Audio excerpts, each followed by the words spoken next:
வணக்கம். வாங்க இன்றைக்கி அக்ஷய் வீட்டு சமையலில் நம்ம ட்ரெடிஷ்னல் ரெசிபியான ரசம் ரெசிபி தான் பார்க்க போகிறோம். அதுவும் 4 விதமான ரசம் ரெசிபி ஒரே வீடியோவிலே பார்க்க போகிறோம். ஒவ்வொரு ரசத்துக்கும் தனித்தனி ருசி இருக்கும். அதை மாதிரி செய்கிற விதமும் பார்த்திங்கன்னா மாறுபடும். கூடவே வந்துட்டு பார்த்திங்கன்னா வீடியோக்குள்ளே ரசப்பொடியும் இருக்குது நமக்கு. அதனால் வீடியோவை முடிஞ்ச வரைக்கும் கடைசி வரைக்கும் ஸ்கிப் பண்ணாமல் பாருங்கள். கூடவே மருத்துவ குணம் நிறைஞ்ச ரசம் ரெசிப்பியும் இருக்குங்க. ரசம் ஏன் பேர் வச்சாங்கன்னா ரசத்தை ரசித்து ருசித்து சாப்பிட்ணும், அதனால தான் ரசம் பேர் வச்சுருக்காங்க. அது மட்டும் இல்லாமல் நம்ம ரசத்தில் போடக்கூடிய அந்த மிளகு சீரகம்லாம் நமக்கு உடம்புக்கு ரொம்பவே ஆரோக்கியம். அதுவும் சவுத் இண்டியன் ஸ்பெஷலான ரசம். வாங்க இதை எப்படி செய்கிறதுன்னு வீடியோக்குள்ளே போய் பார்க்கலாம்.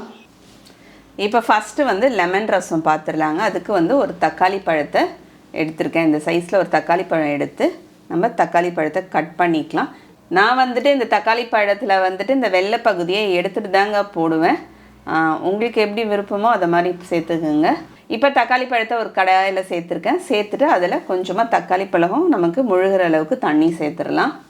இப்போ இந்த அளவுக்கு நமக்கு தண்ணி சேர்த்துக்கிட்டா போதும். அதை நம்ம வேக வச்சு எடுத்துகிட்டு வந்துடலாம். வேக வச்சு எடுத்துகிட்டு மேலே இருக்கிற அந்த தோலை நீக்கிடலாங்க. நீக்கிட்டதுக்கப்புறம் அந்த தோலை அப்படியே பிழிஞ்சு அதுலேருந்து எடுத்துகிட்டு இப்போ தக்காளி பழத்தையும் நம்ம அப்படியே மசிச்சு விட்டுருலாங்க. வேக வச்ச தக்காளி பழத்தை இப்போ அதை ஒரு பாத்திரத்தில் சேர்த்துக்கலாம். நான் ஏற்கனவே வேக வச்சு பருப்பு தண்ணி எடுத்து வச்சுருக்கேன். அந்த பருப்பு தண்ணியை இந்த கப்பால் ஒரு 2 கப் அளவுக்கு சேர்த்துக்கிறேன். இப்போ ரசத்துக்கு தேவையான அளவுக்கு உப்பு சேர்த்துக்கலாம். இப்போ சேர்த்துட்டு இப்போ நம்ம ஒரு கலந்து விட்டுட்டு இப்போ ரசத்துக்கு நமக்கு தேவையான அளவுக்கு நான் தண்ணி சேர்த்துக்கிறேன்.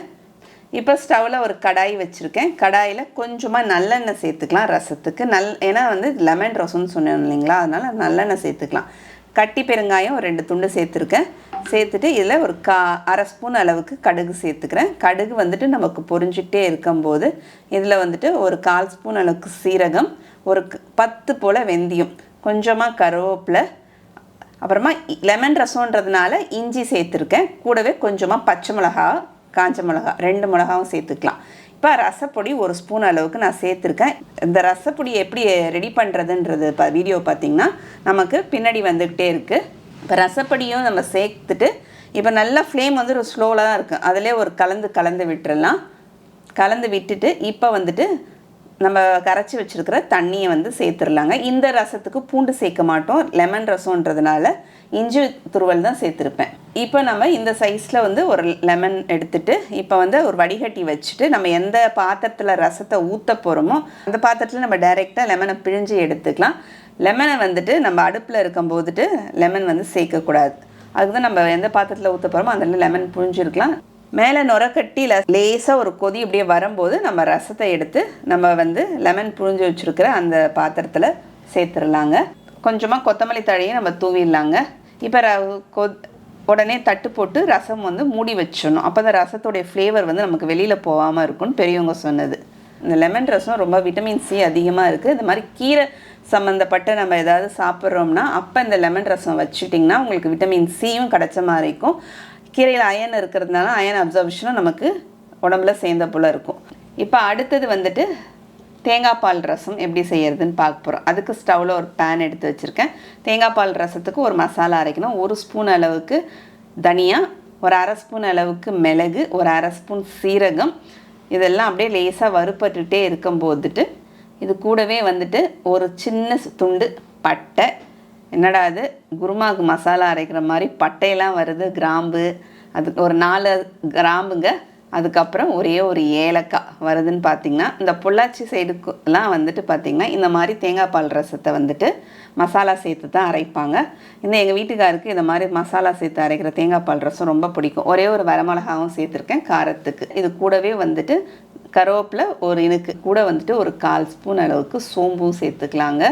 அதையும் அப்படியே அப்படியே வறுத்துக்கலாம். நம்ம இதெல்லாம் நல்லா வறுப்பட்டு வரணும். இது இப்போ அது நல்லா வறுப்பட்டுருச்சு. நல்லா வாசனை பார்த்திங்களா அப்படியே கிச்சன் ஃபுல்லாக இருக்குது நல்லா.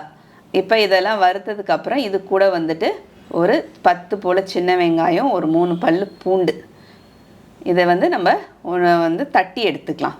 மிக்சியில் போட்டு அரைக்கிறதோட இதை மாதிரி இடிக்கல்லில் வச்சு தட்டி எடுக்கிறது ரொம்பவே டேஸ்ட் நல்லாயிருக்கும். இந்த சைஸில் ஒரு தக்காளி பழங்க. இப்போ தக்காளி பழத்தை ஒரு பாத்திரத்தில் சேர்த்துட்டு வெறுமனையவே அதை வந்து பிசைஞ்சு எடுத்துக்கலாம். நம்ம ரசத்துக்கு வந்துட்டு இந்த மாதிரி கை வச்சு பிசையிறது தான் வந்துட்டு ரசத்துக்கு வந்து ஒரு தனி டேஸ்ட்டும் கொடுக்கும். அதனால தான் ரசத்தை வந்து அப்படியே புளிகிற தக்காளி பழம்லாம் அப்படியே வந்து கை வச்சே நல்லா பிசைஞ்சு விடுவாங்க. கையை வந்து நல்லா க்ளீன் பண்ணியாச்சு சுத்தமாக. இப்போ ரசப்பொடியை நம்ம வந்து மிக்ஸி ஜாரில் சேர்த்து கொஞ்சம் கொரகொரப்பாக நம்ம வந்து அரைச்சி எடுத்துக்கலாம். இந்த ரசப்பொடியை வந்துட்டு நீங்கள் தேங்காய் பால் ரசத்துக்கு மட்டும் ஸ்டோர் பண்ணி தனியாக வச்சுக்கலாம். எப்பயாவது செய்யும்போது ஃப்ரிட்ஜில் வச்சிட்டிங்கன்னா அதோடைய மனம் வந்து நமக்கு வெளியில் போகாமல் அப்படியே இருக்கும். இந்த அளவுக்கு நமக்கு கொரன்னு இருக்கணும். இப்போ ஸ்டவ்வில் ஒரு கடாய் வச்சுட்டு தேங்காய் பால் ரசத்துக்கு தேங்காய் எண்ணெய் சேர்த்துக்கிட்டிங்கன்னா கொஞ்சம் இன்னுமே டேஸ்ட் நல்லாயிருக்கும். வேணான்னா நார்மல் ஃப்ளேவர் இல்லாத சன்ஃப்ளவர் ஆயில் இதை சேர்த்துக்குங்க. பெருங்காயம் 2 துண்டு சேர்த்துட்டு 1/4 ஸ்பூன் ஆஷுஷா எப்போதும் தாளிக்கிற மாதிரி கடுகு, 1/4 ஸ்பூன் ஜீரகம், கொஞ்சமாக வெந்தயம், ஒரு பச்சை மிளகா தேங்காய் பால் ரசத்துக்கு கீரி போட்டிருக்கேன். கூடவே காஞ்ச மிளகாவும் சேர்த்துருக்கேன். இப்போ நம்ம தட்டி வச்சுருக்கிற வெங்காயமும் பூண்டியும் சேர்த்து வதக்கிக்கலாம். ரொம்ப நேரம் வதக்கணும் இல்லை, லேசாக ஒரு வதக்கிக்கலாங்க. அப்படியே கண்ணாடி பதத்துக்கு லேசாக வதக்கிறதுக்கப்புறம் நம்ம மசிச்சு வச்சுருக்க தக்காளி விழுதையும் அதிலேயே போட்டு வதக்கி எடுத்துக்கலாம். இது கூடவே பார்த்திங்கன்னா கொஞ்சமாக கருவேப்பிலையும் மஞ்சத்தூள் ஒரு 1/2 ஸ்பூன் அளவுக்கு மஞ்சத்தூளும் சேர்த்துடலாம். சேர்த்து அப்படியே வந்துட்டு வதக்கிக்கிங்க.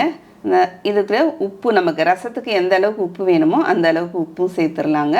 இதெல்லாம் அப்படியே உப்பு எல்லாம் சேர்த்ததுக்கப்புறம் எல்லாம் ஒரு குழைவாக ஒரு நல்லா மசிஞ்சு வதங்கி வந்துடும். இப்போ நான் இதில் வந்துட்டு கொஞ்சமாக தண்ணி சேர்த்துட்றேன். இப்போ இந்த அளவுக்கு நல்லா நமக்கு வந்து கொதி வரணும். இப்போ நல்லா நமக்கு இந்த மாதிரி கொதிக்கும் போதுட்டு இதுலேருந்து ஒரு ஸ்பூன், இது நான் டேபிள் ஸ்பூன்லன்றதுனால 1/2 ஸ்பூன் எடுத்திருக்கேன். நீங்கள் ஸ்பூனால் 1 ஸ்பூன் அளவுக்கு அரைச்சி வச்சுருக்கிற மசாலாவை சேர்த்துக்கலாம். இது கூட வந்துட்டு இந்த அளவுக்கு தேங்காய் பால் எடுத்திருக்கேங்க. 1 கிளாஸ் அளவுக்கு தேங்காய் பால் எடுத்திருக்கேன். இப்போ தேங்காய் பாலை அந்த கொதிச்சதுக்கப்புறம் தான் நம்ம தேங்காய் பால் சேர்க்குறோம். தேங்காய் பால் சேர்த்துட்டு இப்போ வந்து நமக்கு கொஞ்சம் திக்காக தெரியுது. அதனால் வந்துட்டு இன்னும் கூட கொஞ்சமாக தண்ணி சேர்த்துக்கலாம். தண்ணி ரசத்துக்கு அளவுக்கு தண்ணியை சேர்த்துட்டு இப்போ வந்துட்டு நம்ம கலந்து விட்டுட்டு இதுக்கப்புறம் கரண்டி போட்டு கலக்க வேணாம். அப்படியே மேலே நுரக்கட்டி லேசாக ஒரு கொதி வந்தோடனே கொத்தமல்லி தழை ரொம்ப கொதிக்கக்கூடாது தேங்காய் பால் சேர்த்ததுக்கப்புறம். இப்போ நம்மளுக்கு தேங்காய் பால் ரசம் ரொம்பவே சூப்பராக ரெடி ஆகிடுச்சு. நல்ல சாதத்தோடு பிசைஞ்சு சுட சுட சாதம் வச்சு சாப்பிட்டிங்களா பிசைஞ்சு சூப்பராக இருக்கும் தேங்காய் பால் ரசம். முக்கியமாக வயிறு புண்ணாக இருக்கிறவங்களுக்கெலாம் கூட இந்த தேங்காய் பால் ரசம் சேர்த்துக்கலாம். அப்போ நீங்கள் வந்து இந்த மிளகாவை வந்து வேணான்னா அவாய்ட் பண்ணிவிடுங்க. அடுத்தது வந்துட்டு நம்ம வந்துட்டு ஒரு மருத்துவம் குணம் நிறைந்த ரசம் தான் பார்க்க போகிறோம். யாருக்காவது வீட்டில் நமக்கு வந்துட்டு கோல்டுலாம் இருக்குன்னா நல்லா இந்த ரசம் வச்சு நல்லா சுட சுட ஒரு கிளாஸில் போட்டு கொடுத்திங்கன்னா, இல்லைன்னா குடிக்கிறதுக்கு, இல்லைன்னா ஒரு நல்ல சூடான 2 வாய் சாதத்தை பிசைஞ்சு சாப்பிட்டாங்கன்னா குழைவாக சாதம் வடித்து அப்படியே நல்லா அவங்களுக்கு அந்த நேரம் வந்துட்டு ரிலீஃப் கிடைக்கும். அதுக்கான ரசம் தான் திப்பிலி ரசம். ஒரு டேபிள் ஸ்பூன் அளவுக்கு தோரம் பருப்பை ஒரு குக்கரில் சேர்த்து கொஞ்சமாக மஞ்சத்தூளும் கொஞ்சமாக வந்துட்டு நெய்யும் சேர்த்து பருப்பு வேக வைக்கிற மாதிரி வேக வச்சு எடுத்துக்கலாம். நீங்கள் சாம்பார்லாம் வைக்கிறீங்கன்னா அதுலேருந்தே கூட நீங்கள் பருப்பு வந்து எடுத்துக்கலாம். இப்போ ரசப்பொடி வந்து எப்படி ரெடி பண்ணுறதுன்னு பார்க்கலாம். இந்த ரசப்பொடி நார்மலாக நம்ம ரசப்பொடி போட்டு வைக்கிற ரசம், இல்லைன்னா இந்த மாதிரி திப்பிலி ரசம், லெமன் ரசம், இதுக்கெலாம் வந்துட்டு இந்த ரசப்பொடியை நம்ம யூஸ் பண்ணிக்கலாம். ஒரு கப்பால் நான் இந்த மெஷர்மெண்ட் வந்து ஏதோ ஒரு கப்பு நம்ம வீட்டில் எடுத்துக்கலாம். அதாலே எல்லா பொருளையும் அளந்துக்கலாம். இப்போ நான் ஒரு கப் அளவுக்கு மல்லி எடுத்து நல்லா வாசம் வர வரைக்கும் வறுத்துட்டு தட்டில் எடுத்து சேர்த்துட்டேங்க. இப்போ அதே கப்பாலே ஒரு கப் அளவுக்கு தோரம் பருப்பு எடுத்திருக்கேன். அதையும் நல்லா வந்துட்டு வறுத்து நல்லா வாசம் வரும். நமக்கு வறுக்கும் போதே பருப்பு வாசனை லேசாக ஒரு கலர் மாறி வரும்போது அதையும் நம்ம வந்து எடுத்து மாற்றிக்கலாம். ஒரு பொருளையும் நம்ம தனித்தனியாக வறுக்கும்போது தான் அதோடைய வறுப்படுற தன்மை வந்து ஒன்றுத்துக்கும் வித்தியாசப்படும். அதுக்காக தான் ஒரு பொருளையும் நம்ம வந்து தனித்தனியாக வந்து வறுத்துக்கணும். இப்போ ஒரு 1/2 கப்புக்கும் கொஞ்சம் கம்மியாக வந்து பார்த்திங்கன்னா மிளகு எடுத்துருக்கேன். மிளகையும் வந்துட்டு நம்ம வந்து நல்லா வறுத்துக்கலாம். இப்போ வந்துட்டு ஒரு 1/2 கப் அளவுக்கு அதை மாதிரி மிளகு எந்த அளவுக்கு எடுத்தோமோ அதே அளவுக்கு சீரகமும் எடுத்துக்கலாம். ரெண்டும் வந்து சேம் மெஷர்மெண்ட்டு தான். இப்போ சீரகமும் நல்லா வறுத்ததுக்கப்புறம் ரொம்ப பொரிய வறுக்க தேவைன்னா அப்படியே லேசாக வறுத்தா போதும் ரசத்துக்கு. சீரக பொடி வறுக்கிற மாதிரி வறுக்க தேவைன்னு அவசியம் இல்லை. இப்போ அது கூட நான் வந்து 3 காஞ்ச மிளகா சேர்த்துருக்கேன். அதையும் வறுத்துட்டேன். இப்போ இதை எல்லாத்தையும் ஆற வச்சுட்டு நம்ம வந்துட்டு அரைச்சிக்கலாங்க. இப்போ அதுக்குள்ளே வந்து திப்பிலி அது ஆறுறதுக்குள்ளே நம்ம வந்துட்டு திப்பிலி ரசத்துக்கு ஒரு பாத்திரத்தில் இந்த அளவுக்கு கொஞ்சமாக புளி சேர்த்துட்டு அது கூடவே கல் உப்பும் சேர்த்துட்டு தண்ணி ஊற்றி புளியை ஊற வச்சிடலாம் ஃபஸ்ட்டு. இப்போ மிக்ஸி எடுத்தேன், புல்லட் மிக்ஸியில். அந்த மிக்ஸியில் பார்த்திங்கன்னா கீழே வந்துட்டு கொஞ்சம் அழுக்கு வந்துட்டு படிஞ்சிருக்கு. சரி, இந்த ப்ரெஷ் வந்துட்டு நல்லாவே யூஸ்ஃபுல்லாக இருக்குது. இந்த இடுக்கெல்லாம் இருக்கிற அழுக்குகள்லாம் வந்துட்டு நமக்கு வந்துட்டு எடுக்கிறதுக்கு வந்துட்டு நல்லா யூஸ் ஆகுது நல்லா. அதனால் இப்போ அதை வச்சுட்டு நல்லா எடுத்துட்டோம்னா க்ளீன் ஆகிடும். இந்த லிங்க் இருக்குதான்னு தெரியலங்க, இருந்துச்சுன்னா லிங்க் வந்து நான் கொடுக்குறேன்.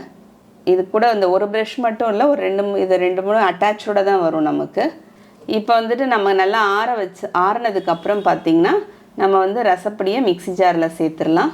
சேர்த்துட்டு அது கூடவே வந்து மஞ்சத்தூளும் சேர்த்துக்கலாங்க. கொஞ்சமாக ஒரு அரை ஸ்பூன் அளவுக்கு, அரை ஸ்பூன்லேருந்து 1 ஸ்பூன் கூட சேர்த்துக்கலாம். நான் வந்து நீங்கள் அரை ஸ்பூன் தான் சேர்த்துருக்கேன். சேர்த்துட்டு ரசப்பொடியை ரொம்ப மழமழன்னு அரைக்காமல் லேசாக ஒரு நரநரப்போடு அரைச்சிக்கிட்டோம்னா நமக்கு நல்லாயிருக்கும் ரசப்பொடி. இப்போ இந்த ரசப்பொடி நம்ம அரைச்சி ஸ்டோர் பண்ணி எடுத்து வச்சுக்கலாம் பாட்டிலில். கொஞ்சமாக தாங்க நெய் சேர்த்துக்கிறேன், சும்மா ஒரு 1/4 ஸ்பூனுக்கு ரொம்ப கம்மியாக. இதில் வந்துட்டு ஒரு அரை ஸ்பூன் அளவுக்கு மிளகு, அரை ஸ்பூன் அளவுக்கு சீரகம், ஒரு 1/4 ஸ்பூன் அளவுக்கு திப்பிலி. திப்பிலினா நீட்டாக லாங் பெப்பர் சொல்லக்கூடிய, என்கிட்ட குட்டி குட்டியாக உடஞ்சி போயிருக்குது, கொஞ்சம் நீட்டாக லாங் பெப்பர் சொல்லுவாங்க திப்பிலி. அந்த திப்பிலி சேர்த்துக்கிறேன். என்னடா அது ரசப்பொடியும் அரைக்கிறாங்க, இந்த மாதிரி பொடியும் அரைக்கிறாங்கன்னு பார்த்தீங்கன்னா, அந்த திப்பிலி ரசத்துக்கு இந்த பொடி ரொம்ப முக்கியம்.